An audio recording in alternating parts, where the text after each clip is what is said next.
Bonjour à tous, j'espère que vous allez bien.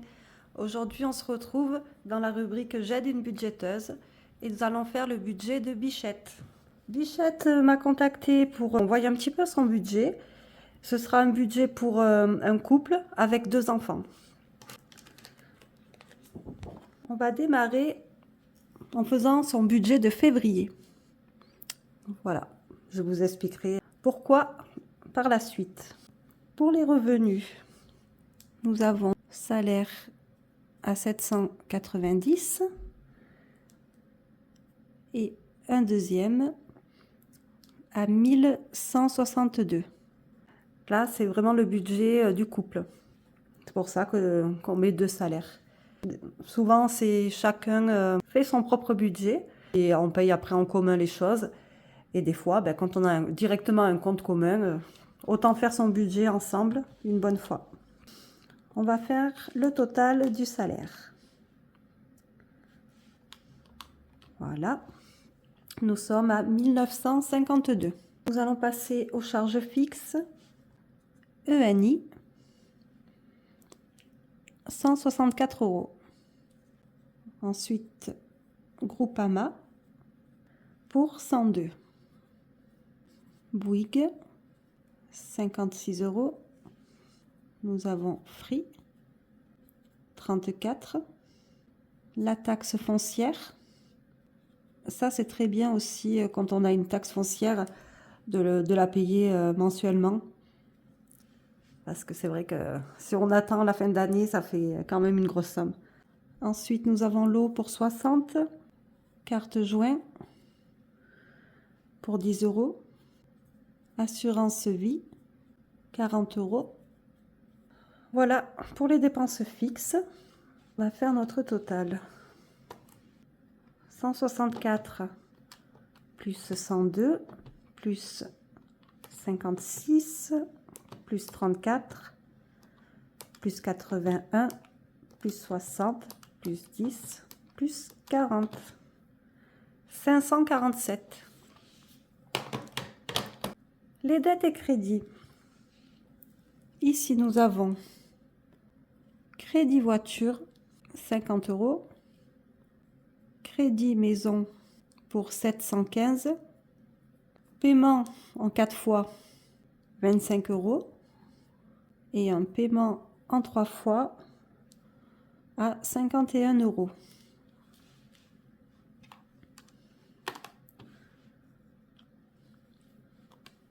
Alors 50 plus 715 plus 25 plus 51. 841. Les charges variables, ce sera pour les enfants. Nous avons la cantine pour 15 € et la crèche pour 40. Ça nous fait un total de 55. Les épargnes, là nous en avons pas, et enveloppe virtuelle, pas forcément non plus. On va reprendre nos sommes, les revenus, les charges fixes, les dettes et les dépenses variables. Voyons ce que ça nous donne. 1952 moins 547 moins 841 moins 55. Nous sommes à 509. 509 €, ce qui nous donne 500 pour nos enveloppes et un reste de 9 € sur le compte. Jusque-là, ça va. Nous allons passer aux enveloppes. L'enveloppe qui est déjà définie, c'est celle des courses, qui est d'un montant de 450. Pour rappel, on est à 500 d'enveloppe, ce qui veut dire que quasiment tout part dans les courses, et c'est vrai que les courses restent très chères. Mais t'as pas le choix. De toute manière, il nous faut cette enveloppe. Pour les 50 € de différence, moi j'aurais dit directement un fonds d'urgence. 50 €, voilà. Pour l'instant, qu'on met de côté et qui peut servir en cas de besoin. comme je vous le disais, c'est pour le budget de février. Le souci est que pour le mois de janvier, tu as seulement le premier salaire ici. Si on prend tes charges fixes et dettes, le variable, parce que tu n'as pas le choix, tous les mois tu dois payer ces sommes-là, on est à 1443. On rajoute les 450 € de course. Je vais marquer en fait ici, voilà, là c'est février. Pour le mois actuel en janvier, tu as les 790 moins ça. Donc 790 moins 1443 moins les 450 de course. Ça te fait moins 1103. Une perte de revenus chamboule très vite un budget. C'est pour ça que le fonds d'urgence reste très important. En cas de coup dur comme là, ça nous permet de piocher dessus. Ici, on parle donc du mois de janvier. Tes options, parce que là, ça te fait un découvert de 1100, c'est compliqué. Il faut trouver une solution. Je te dirais de éventuellement voir avec ta banque si elle peut être conciliante, avoir un découvert exceptionnel de cette somme pour éviter les rejets. Après, les banques, s'ils veulent, ils peuvent faire un petit effort pour aider aussi leurs clients. Tu peux leur expliquer la situation et faire cette demande à titre exceptionnel. Je suis d'accord que ça reste compliqué. La seconde option, tu as de l'argent placé en assurance vie et tu penses éventuellement l'utiliser. Je peux très bien le comprendre. Ça fait du mal au cœur d'avoir mis de l'argent de côté et de les prendre par la force des choses et non par envie. Mais cela reste une option correcte, très correcte. Si tu peux combler la différence aujourd'hui de ta situation pour le mois de janvier, tu éviteras, comme on a dit, tous les frais et éventuellement être forcé de faire un prêt pour te remettre et avec des prix exorbitants. Là, c'est toi-même qui te finance ton prêt à taux zéro, quoi. Ce serait vraiment l'idéal pour moi à choisir. Il te suffira de tous les mois de remettre cet argent jusqu'à ce que tu aies tout remis. Dernière option, j'aurais mis aide famille. Quand on est en difficulté, on peut éventuellement faire une demande d'aide familiale ou de l'entourage. Si on sait que quelqu'un n'est pas à 1000 € près, nous aider là-dessus, ça serait super. Mais malheureusement, ça reste de plus en plus compliqué comme option aussi. Moi, c'est ce que je te propose en option. Je te dirais pas d'aller faire un prêt. Si tu arrives à trouver une autre option, c'est mieux. Vraiment mieux, ça te rajoute sinon encore plein de choses à payer, donc ça va pas le faire. Là, on a parlé de janvier. Juste avant, on a fait ton budget pour février. Février, pour l'instant, on part du principe que tu as pris ton assurance vie pour combler cette différence en janvier et tu redémarres un mois un peu plus correct avec le deuxième salaire qui rentre. Juste ce qui te reste en argent, c'est tu fais tes courses et tu te mets 50 € de côté. On ne parle pas de remboursement, rien pour le moment. On va parler pour le mois de mars. En mars, tu auras les 790 € de salaire et ton deuxième salaire qui est de 1162 pour février, il va passer à 1300 en mars. Ce qui te donne plus 138 € de revenus. En février, tu vois, tu as un total de 509 sur ton compte et tu prends 500 d'enveloppe. Sauf que là, tu as tes 500, tu rajoutes 140 parce que tu as gagné 138 ici et ton compte, au lieu d'être à 509, tu seras à 508. 507 même. Tes enveloppes vont passer de 500 à 640. Là, on est sur février. Ici, on est sur mars. Donc 500, il sera de ce côté. On va faire. Et ici, en mars, tu auras 640. Du coup, on va pouvoir voir un peu les choses différemment. Avec 640, tu gardes tes courses, qui sont de 450. Là, on part du principe que tu as pris ton assurance vie. Alors, tu vas rembourser. C'est te rembourser à toi-même. C'est ça surtout. Remboursement assurance vie, je partirai sur 100 euros. Tiens d'ailleurs, hop.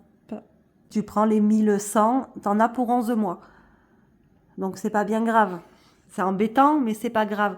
Si tu les as, tu les prends comme ça ton mois. Tu fais ton mois tranquillement.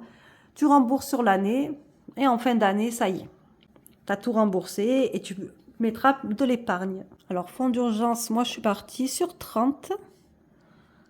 Parce que, bon, on est déjà en train de combler. On ne peut pas mettre des 100 euros partout. Il faut faire attention quand même. Par contre, je te rajouterai santé, 20 euros. C'est toujours mieux que rien. Divers, parce que tu avais plusieurs petites enveloppes comme actions, tout ça. Actions, maison, acheter des petites choses pour la maison et tout. Donc, je me mettrai simplement divers et mettre un 20 euros. Vacances, ben, je te dirais pareil, 20 euros pour y aller doucement. Mais déjà, le fait de cumuler plusieurs enveloppes, ça fait du bien au moral. Le mois d'après, tu vas les augmenter, le mois d'après, et tu seras contente. Je vais quand même vérifier où on en est. On a les 450. 30, 100, 2, 4, 6, 60. Voilà, 640. Là, on est pour le mois de mars. Maintenant, je vais te marquer avril-mai. Avril-mai. En fait, qu'est-ce qui se passe? Tu as deux paiements en plusieurs fois. Tu as un paiement en 4 fois de 25 euros et un en 3 fois de 51, ce qui nous fait 76. Dans pas longtemps, tu vas les récupérer. Une fois que tes paiements en 3-4 fois sont finis, 76 euros, ça sera encore du plus pour ton budget. Donc à ce moment-là, je partirai quand même sur une base comme ça. Et en avril-mai, vu que tu as 76 euros qui se rajoutent, je rajouterai anniversaire, Noël et régule. Avril, on garde voilà, la même chose. Anniversaire, Noël, je mets 20. Régule, 10. Et je te mettrai même beauté 20. C'est les enveloppes que tu souhaites faire. Donc c'est pour ça, c'est bien de les commencer dès que possible, mais en y allant doucement. La régule, c'est régularisation pour les factures. Dans tes enveloppes, tu m'avais marqué eau et électricité. Et en fait, quand on parle de régularisation des factures, ça englobe notamment l'eau et l'électricité. En mettant 10 euros, ça fait 100 et quelques à l'année. Pour la régule, ça peut être déjà pas mal. Beauté, c'est pareil. Tu m'as mis coiffeur, ongles, épilation, des choses comme ça. Pour le simplifier, je t'ai mis beauté. Il vaut mieux que tu aies beauté en sachant que ça englobe un peu toutes les choses que tu aimes et mettre un petit peu de sous dessus qu'avoir 10 enveloppes de plus et que tu mettras rien. Ça va te faire du bien quand même d'avoir un truc un peu plus concret et réel. Pour résumer, janvier est compliqué. On s'arrange avec l'argent qu'on a de côté comme on peut ou voir une autre option si possible. Février, on rentre juste dans les clous, on fait vraiment le strict minimum. En mars, on gagne 138 euros pour se remettre un peu à souffler et on peut commencer le remboursement de l'argent qu'on a pris ou qu'on nous a prêté. Ou voilà. En avril, là tu gagnes, avril-mai, 76 euros de plus pour augmenter ta capacité d'enveloppe et commencer à te sentir mieux. Une fois que tu auras remboursé ton assurance vie ou ce qu'on t'a prêté, là, je te conseillerais de passer directement à fonds d'urgence, de l'augmenter. 100 euros que tu mettais en remboursement, les faire passer en fonds d'urgence. Ça t'évitera ce genre de problème. En mettant 100 euros sur l'année, tout, tu as vite les 1000 euros que tu aurais eu besoin aujourd'hui. Alors vraiment, en priorité, fonds d'urgence, dès que possible, on met ça en direct. Ça serait super. Après, la différence là qu'on mettait au fonds d'urgence, ces 30 euros là, tu les mets ailleurs. Tu peux augmenter certaines enveloppes sans problème. C'est pas évident. Les coups durs comme ça, parce que c'est un coup dur de la vie, il te faut un peu de temps pour te remettre bien, mais courage et lâche pas. Il faut pas lâcher, tu vas y arriver sans problème. Je te conseille quand même, si c'est pas déjà le cas, parce que c'est quelque chose qu'on n'a pas parlé, vraiment c'est de chercher un complément de revenu. Actuellement, tu as ton congé parental, tu es à la maison. Moi, je te conseille de chercher des compléments de revenus comme Vinted, Le Bon Coin. C'est ce genre de site. Avec des enfants, tu n'auras pas de mal à trouver des jouets avec lesquels ils jouent plus ou des vêtements qui leur vont plus non plus. C'est des choses qui marchent très bien sur Vinted. Ça aide beaucoup. Il y a des années, moi, c'est ce qui m'est arrivé. J'avais un prêt à rembourser et en fait, mes revenus me le permettaient pas. Si je le payais, en plus du reste, c'était découvert tous les mois.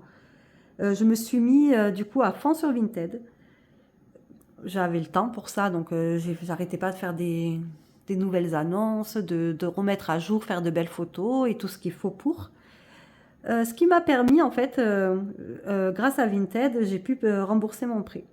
Chaque mois, mon but, c'était de gagner minimum la somme qu'il me fallait pour mon prélèvement. Et j'y suis arrivée. Ça m'a empêché d'avoir d'autres galères supplémentaires, quoi. Donc, si tu peux essayer de gagner des sous comme ça, ce serait vraiment bien. Ça te permettrait aussi, une fois que ta situation redevient stable, d'avoir... tu sais que là, tu avais 640 d'enveloppe, que après ça augmente, tout ça. Si tu gagnes ne serait-ce que 100 euros par mois avec Vinted, tu les mets direct en épargne. Tu te fais un livret et tu mets tout ce que tu gagnes en épargne. On se rend pas compte, mais ça va vite. Hein, quand en fin d'année, Vinted il te dit vous avez gagné tant, tu dis ah quand même. Et vu que j'ai racheté bêtement avec, j'ai pas vu, mais oui, ça peut faire des belles sommes. Hein. Voilà, j'espère que j'ai répondu à tes attentes. Merci pour ta confiance. Quand on commence l'année avec des difficultés, on la finit en beauté. Voilà, ça c'est mon nouveau dicton et c'est vrai. Garde ton courage et ta persévérance. C'est pas facile, je le conçois, mais tu vas y arriver. D'ici quelques mois, tu vas retrouver une situation stable, sereine et avec des perspectives en plus, quoi. Je vous dis à très vite. On se retrouve rapidement pour faire un point niveau budget et plein d'autres choses encore. Je vous dis à bientôt. Merci, prenez soin de vous. Au revoir.